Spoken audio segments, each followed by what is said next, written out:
So here we have this week's sneaker news, and quite a few sneakers to get through. Seems to be a lot releasing on the 20th of June. And the first one up is it's a kind of mention because of the fact that these released kind of last week, really, well, at the end of last week. But I thought I'd mention them here. It's the Adidas Taekwondo F50. So this is a hybrid model with the Taekwondo midsole and outsole base, with the upper being of the F50, which is a football or soccer cleat. Obviously in time for the soccer trend, and Adidas have been sort of quite fast to react on the I guess football trend in general, and you know, they seem to be pumping out quite a lot of different types of sneakers. And I think also this one falls in line with that as well. It's the Adidas Italia 60. I've seen a bunch of different colorways on these, kind of a take on the Adidas Japan as well, with the little X on the back. But overall, I think it's still a clean look, quite sort of simple, and again, 1960s shoe, and I feel again it'll be popular, I imagine. And then also we have the Hermanos Koumori Adidas Ultra Boost, and I think these are the Ultra Boost 5 if I'm not mistaken. And yeah, overall clean, look like they're waterproof as well, and yeah, overall not a bad shoe really, especially if you're looking for something, you know, sort of responsive but also cushiony.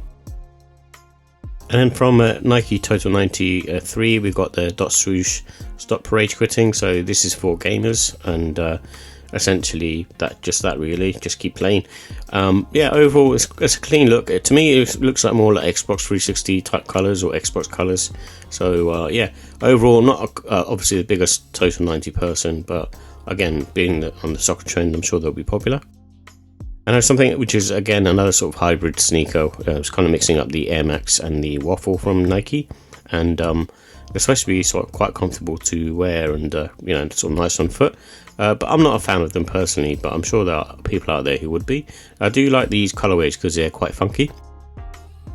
And then also we've got two different sneakers from PSG and the Nike Air Max collab. One of them is the Air Max Plus, which I think it looks really nice, and then we also have the DNA, which I'm not the biggest fan of DNA, so not to say they're a bad sneaker, but it's not something that I would wear personally. But yeah, overall both pairs look really clean, really sleek, especially the Air Max Plus. And then also, which is I think already dropped here in the UK and in the EU, is the Air Jordan 1 Low OG washed teal. Again, this is just an average sneaker. It's for women anyway, but again, not a colorway that I would pick up personally.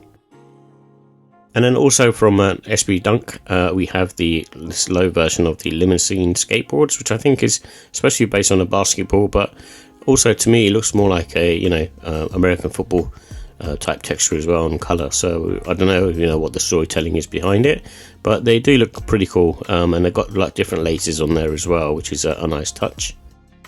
And then also from New Balance in their sort of summer catalogue is the 991 V2 grounded pastels.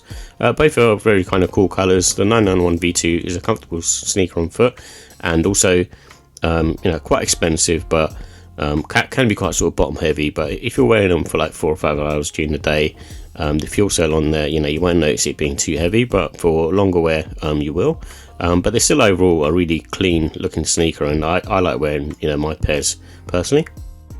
And then also from Maniere, we're supposed to have the Air Jordan 5 Juneteenth. I don't know if this is actually coming out on the date that's specified, because some people are claiming that it's been delayed, but just note that this could come out on the 19th of June, and it could even be like a shock drop in all honesty, because there isn't too much hype around the Maniere brand at the moment, and I think these look really cool, really sleek. Would it be a pair that I would personally buy? Probably not. But if I was after a pair of Air Jordan 5s, then I'd definitely consider the Dawn or the Dust pair, for example. And then also I've got a restock of the Adidas Climacool 24, and this pair is, you know, very cool.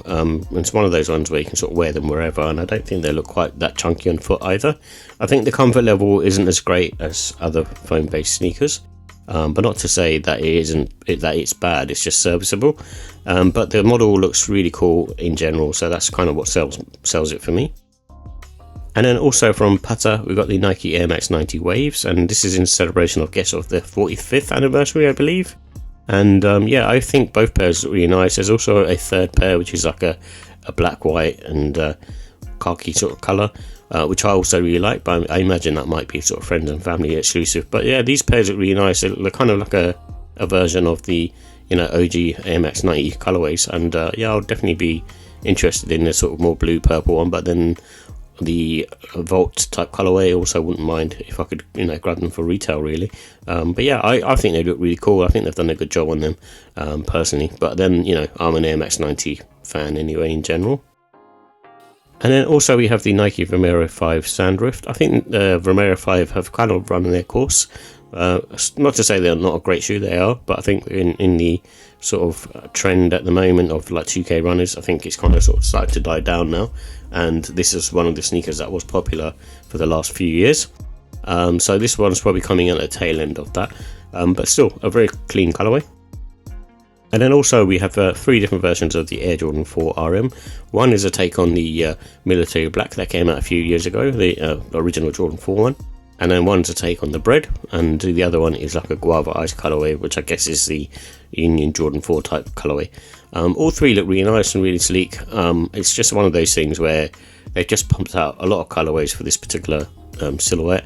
And obviously, you know, with people who like their Jordan sneakers tend to sort of go for a Jordan 4 rather than these. But what I will say is if you can pick them up, you know, on sale and at a good price, they're definitely worth grabbing. I find them, you know, really comfortable to wear, much probably more so than the standard Jordan 4s, just because of they got the slight sort of changes that they're made to them, and just being a lower cut makes them less heavy as well. And then also we have the Tyler the Creator Converse, and this one is the Jogger and the other one is Naut 1, and both, you know, are kind of archived silhouettes from Converse, and I feel like for me it's not, again, something that I'd go for, but obviously the slim silhouette is in fashion, and I think it has a bit of hype to it, from what I can see online. But yeah, just again, not something for me, but I understand where the hype's coming from, because it's more of a sort of fashion type wear. And then also something from Jordan brand, they seem to be pumping out quite a few this week, and this is the MVP 92, which is kind of loosely based on the Jordan 7. I might try and grab a pair to check out, but there's 3 different colorways to look at, one being khaki, one being kind of a black and a grey colour, and then the other one being more of a bread type colour blocking, and they're all using sort of Jordan 7 technology, I guess, with the sort of midsole outsole combination. But the Jordan 7 in general doesn't have too much tech in there in general, and it's sort of quite sort of low to the ground as well, I think. But the one thing that the Jordan 7 had was the fact that it was like a sock liner, you know, around it. So this one's kind of missing that, so it kind of misses the you know, the overall sort of selling appeal, in my opinion. But yeah, like I said, you have to kind of wait and see on this one. And then there's 3 different versions of the Nike Air Force 1 low dropping. They've been dropping some really nice colorways of the Air Force 1 in general, like some of the archived ones that have been really retroed, and some of the, you know, sort of more modern ones like this blue colorway, and also this sort of wheat brown colorway, and then you've got the cargo like khaki color as well. And all 3 look really clean, good for the summertime, I suppose, because people do like wearing Air Force 1s during summer. Me, not personally. I think they're a bit more heavy, sort of more, I feel like they're more autumn winter shoes. And then also from Jordan brand, I think it's this particular colorway that's been going to be releasing on the 20th of June. We've seen a bunch of different ones release over the last sort of few weeks, and we're going to see a couple of more over the next coming weeks. But yeah, another clean one. It's kind of got the Jordan shattered backboard type vibe to it in terms of its colorway, and again, not a bad looking sneaker. And then also from Better Gift Shop, we've got the Nike Air Max DN8. I think this is probably the best DN8 colorway that we've seen so far, so I think Better Gift Shop have done a good job for a silhouette that not a lot of people are hyped for, in my opinion. So for that reason, I've given it a 5. You know, it's a cool one, but again, not something that I would personally grab, because I'm not the biggest fan of this DN8. And then also from Nike, we've got the Air Foamposite 1 in triple white. It looks really clean, simple, straightforward. My only objective to this is anything that's kind of like this white plasticky sneaker.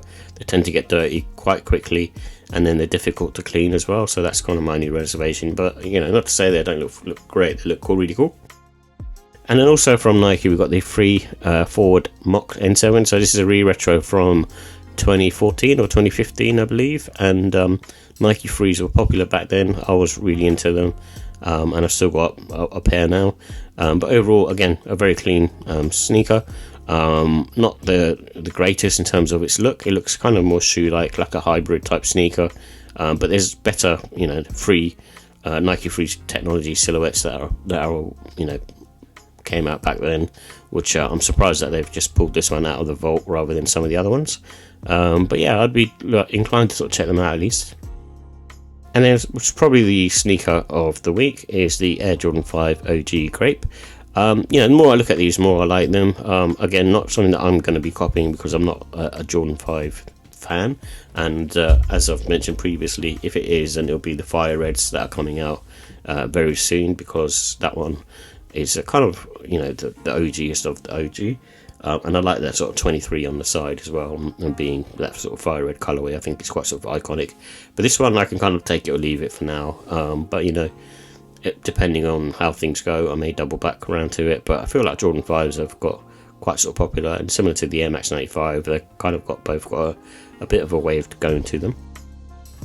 And then also from Converse, at some point in June, we're going to have the All-Star Coinloafer. So this is in the mini trend, obviously, of the loafer sneakers that you've kind of seen from New Balance and other brands such as Hoka. But obviously Converse are getting in on the act, and this one's using the kind of midsole outsole of a Chuck All Stars. But yeah, overall I think it's pretty cool. Looks nice. Again, I don't know if it's probably a little bit too late, because that was kind of like a sort of mini micro trend, sort of all in itself. But I feel like the football trend is the one that's sort of more starting to appeal to the general public out there.